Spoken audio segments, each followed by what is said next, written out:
कला कजली एटिया दे मते जैसी भूली सरमलिर आखिर कला कजली रे कला कजली गेले मोर शर्मिला तारे लागले कथारे बड़े मलमली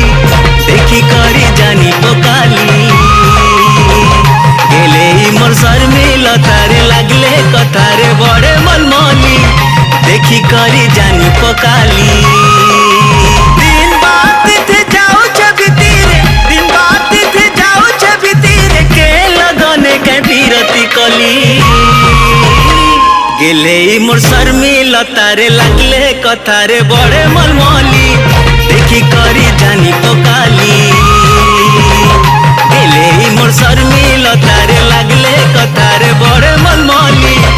देखी करी जानी पकाली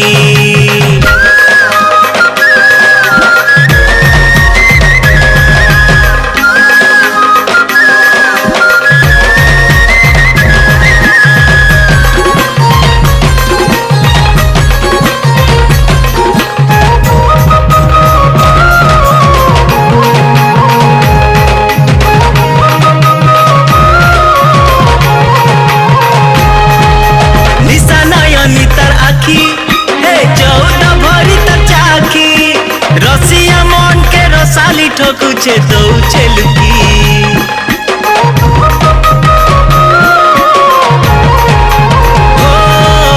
निशा नयनी तार आखी ए चौद भरी त चाखी रसिया मन के रसाली ठकुचे दौचे लुकी चाहे हलदी के माखी मोहराने टिके देखी हाथ के हले इशारा करूचे नहीं पारे डाकी नुआ बंधर कोई काड़ा नहीं दिसुचे नुआ बंधर कोई काड़ा नहीं दिसुचे मन गिनुचे रे फुटीचे बोली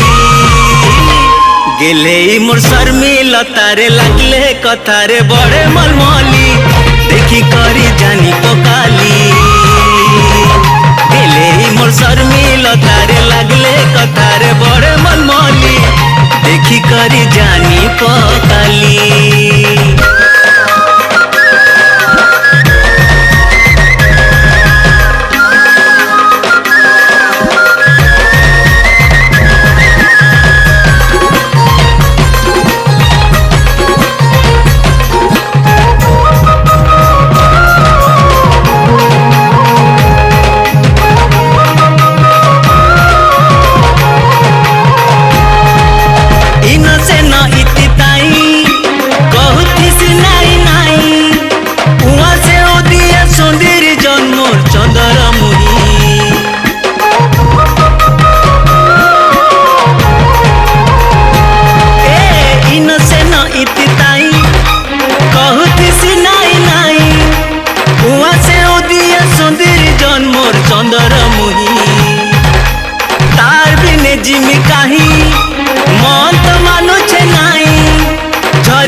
से भिजा सीधी मने मन नहीं देउचे रे मने मन नहीं देउचे रे छुछा के लागुचे सतेरे गाली गेले मोर शर्मिला तारे लागले कथारे बड़े मलमली देखी करी जानी पकाली गेले मोर शर्मिला तारे लागले कथारे बड़े मलमली देखी करी जानी पकाली